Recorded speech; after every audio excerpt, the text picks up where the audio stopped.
এইটো আছিল last question students এতিয়া মই কুৱেশ্যন 3টো সলভ কৰিম ইয়াত কি কৈছে সলভ দ্য ফলোইং ইকুৱেশ্যন ইয়াত অকল খালি সলভ কৰিব কৈছে ইয়াত কিন্তু আমাৰ কোনো ষ্টেপ দেখুৱাব কোৱা নাই চ' মই তোমালোকক এইটো একেবাৰে সহজ পদ্ধতিত বুজাই দিম কি কৰিব লাগে ন চোৱা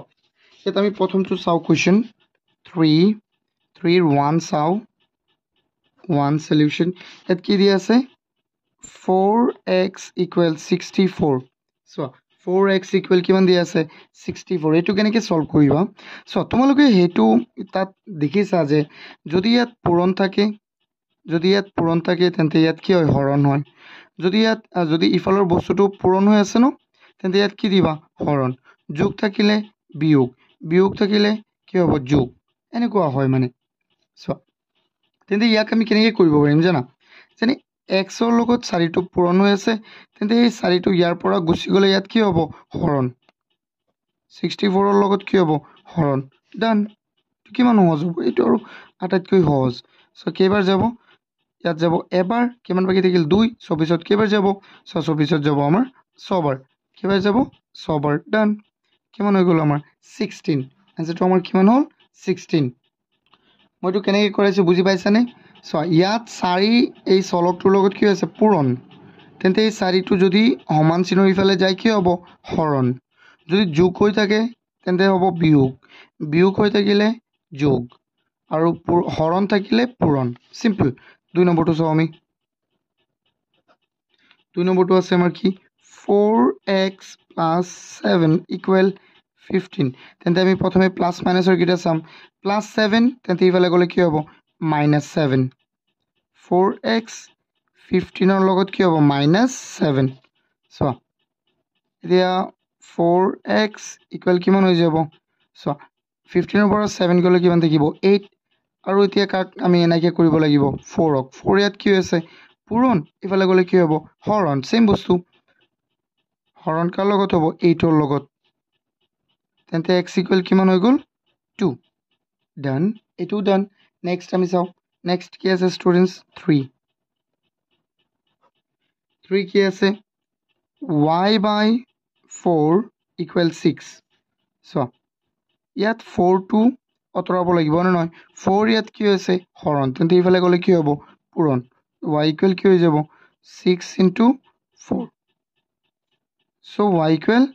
64 y = কিমান sorry not 64 ইয়াত মই 64 চাই আছোঁ 24 কিমান হৈ যাব 24 ডান আনচাৰ এইটো হৈ গ'ল এইটো 3 নম্বৰ আছিল ন 3 নম্বৰ এতিয়া চাওঁ আমি নেক্সট 4 নম্বৰটো কি আছে 4 নম্বৰ আছে আমাৰ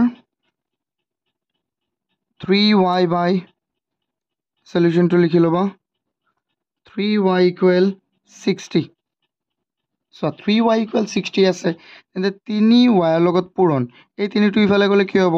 60ৰ লগত হৰণ হৈ যাব y = কিমান হ'ব ইয়াত যাব দুবাৰ আৰু ইয়াত 0 কিমান হৈ যাব 20 হৈ গ'ল এতিয়া চাওঁ আমি নেক্সট কি আছে আমাৰ এইটো 5 নম্বৰটোৰ সলিউশ্যন চাওঁ আমি 5 নম্বৰটো আছে আমাৰ কিমান 6p + 7 = 37 চোৱা প্ৰথম কথা হ'ল কি আমি যোগ বিয়োগৰটো আঁতৰাম +7 ইয়াত আছে ইফালে গ'লে কি হ'ব -7 তেন্তে ইয়াত থাকিব অকল কিমান 6p 37ৰ পৰা -7 +7 ইফালে গ'লে -7 তেন্তে আমাৰ হৈ যাব চোৱা ষ্টুডেণ্টছ কিমান হ'ব 6p = 30 এতিয়া চোৱা এই 6 এতিয়া কি হ'ব পূৰণ ইয়াত পূৰণ আছে হৈ যাব ইফালে গ'লে কি হৈ যাব হৰণ তেন্তে ইয়াত অকল p থাকিব তেন্তে এইটোতো গুচি আহিব নে নহয় এনেকৈ শিকিবা এতিয়া বেছি মনত ৰাখিব 6 হৰণ দিলা p 30ত 6 কেইবাৰ হৰণ যাব 5বাৰ হৈ গ'ল আমাৰ এনচাৰ এতিয়া চাওঁ আমি 6 নম্বৰটো কি আছে 6 নম্বৰত আছে আমাৰ 7p - 9 = 5 চ' এইটো আমি কেনেকৈ কৰিম -9 ইফালে গ'লে +9 7p ইয়াত থাকিব -9টো গুচি গ'ল চ' +9 হৈ যাব তাৰপিছত 7p = কিমান হ'ব 14 এতিয়া যদি পিৰ মানটো ওলাব বিচাৰা 7ক নাইকিয়া কৰিব লাগিব 7 ইয়াত পূৰণ ইফালে গ'লে কি হ'ব হৰণ পি ইকুৱেল কি হৈ যাব 14ৰ লগত হৰণ চোৱা পি ইকুৱেল কিমান হ'ব তেন্তে 2 চাওঁ আমি 7 নম্বৰটো কি আছে আমাৰ 7 নম্বৰটো আছে 5x minus 5x minus কিমান 5x minus 7 equal 8 এইটো কেনেকৈ কৰিবা তোমালোকে ইয়াত সলিউশন লিখি ল'বা এইকেইটা মই দিব মনত নাথাকে চোৱা প্লাছ 7 মাইনাছ 7 হ'ব আৰু নহয় 5x equal 8 plus 7 তেন্তে 5x equal কিমান হৈ যাব 15 এতিয়া কোৱা 5 ইয়াত পূৰণ ইয়াত গ'লে কি হ'ব হৰণ মানে আমি ইয়াক অকলশৰীয়া কৰিব লাগিব ন সো হৰণ হ'লে 15ৰ লগত যদি হৰণ হৈ যায় 5ৰ কিমান হ'ব কোৱা x equal 3 এতিয়া চাওঁ আমি নেক্সট 8 কি আছে 8ত আছে আমাৰ x by 5 plus 2 equal 3 আচ্ছা প্লাস 2 ইফালে গ'লে কি হ'ব minus 2 প্লাস 2 আছে ইয়াত ইফালে গ'লে কি হ'ব minus 2 so x plus x by 5 তেন্তে ইয়াত প্লাস 2 ইফালে গ'লে কি হ'ব minus 2 3 ৰ পৰা minus 2 হ'ল এতিয়া চোৱা x by 5 তেন্তে কি হৈ যাব 3 ৰ পৰা 1 গ'লে থাকিব কি 2 ৰ পৰা 2 গ'লে থাকিব কিমান 1 তেন্তে চোৱা 5 টো হ'ল পূৰণ সৰি হৰণ ইফালে গ'লে কি হ'ব পূৰণ 1 into 5 x equal 5 done x equal কিমান 5 এতিয়া চাওঁ আমি 9 নম্বৰটো আমাৰ কি আছে চোৱা q by 3 minus 1 equal কিমান হৈ গ'ল q by 3 minus 1 equal 2 so students এইটো কেনেকৈ কৰিবা প্ৰথমে minus 1 ইফালে গ'লে কি হ'ব plus 1 q by 3 equal 2 plus 1 so students ইয়াত minus 1 ইফালে কি হ'ল plus 1 so q by 3 equal 3 হৈ যাব 3 ইয়াত হৰণ ইফালে গ'লে কি হ'ব পূৰণ 3 ইয়াত হৰণ ইফালে গ'লে কি হ'ব পূৰণ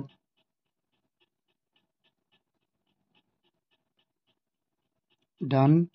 এইটো হৈ গ'ল কিমান সিম্পল হয় এতিয়া চাওঁ আমি 10 নম্বৰটো চাওঁ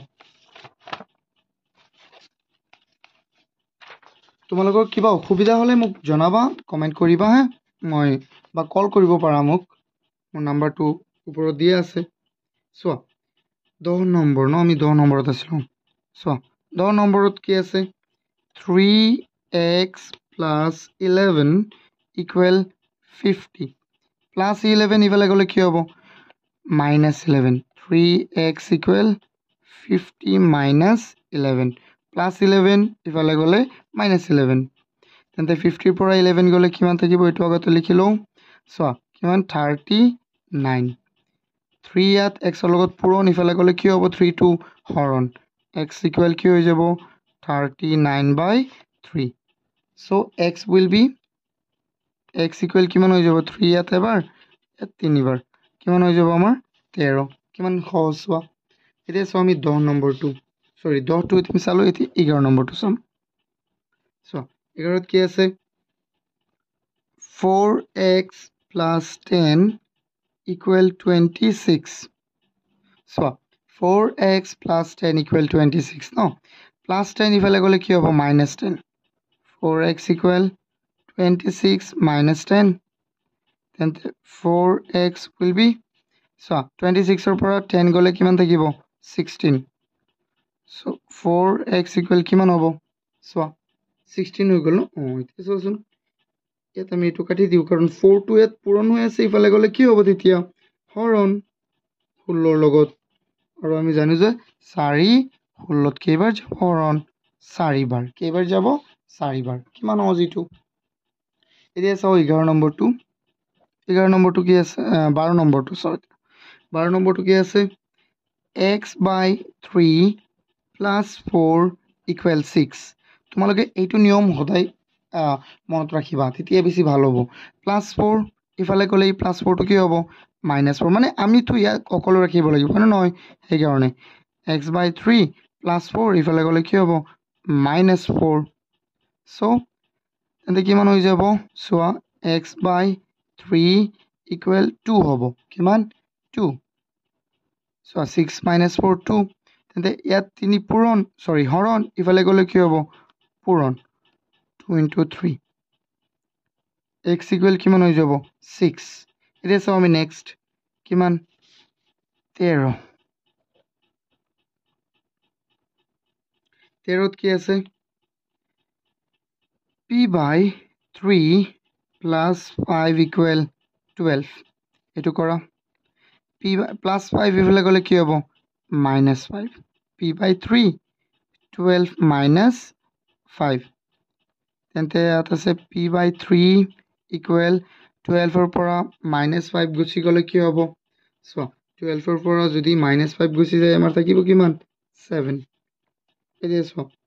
এই 3 ইয়াত হৰণ ইফালে গ'লে কি হ'ব পূৰণ p = কি হৈ যাব 7 × 3 p will be 21 কিমান সহজ এইটো হয়নে নহয় কোৱা হয় এতিয়া এইটো কথা নহয় আমি প্ৰেক্টিচ কৰিব লাগিব ঘৰত চ' মেথমেটিক্স যদি তুমি ভালদৰে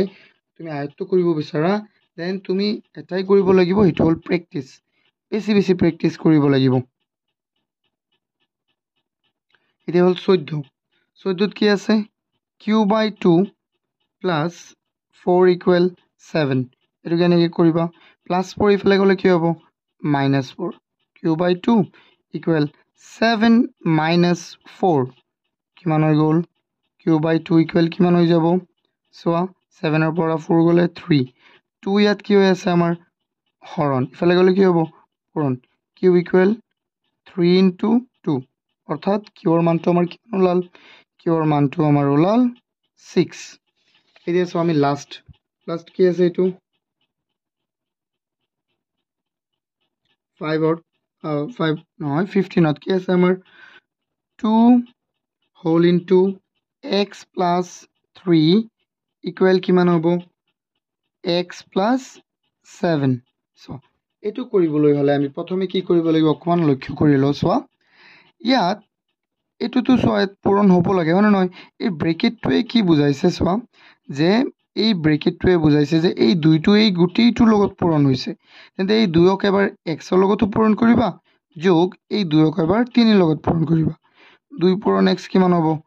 2 × x 2x আৰু 2 × 3 কিমান হৈ যাব 6 আচ্ছা মই এনেকৈ দেখাই দিম নেকি 2 × 3 আচ্ছা দেখুৱাই দিছোঁ চোৱা 2x প্লাছ ইয়াত 2 × 3 কিমান 6 = x প্লাছ কিমান হৈ যাব x + 7 সদায় মনত ৰাখিবা xৰ কেইটা মিলিব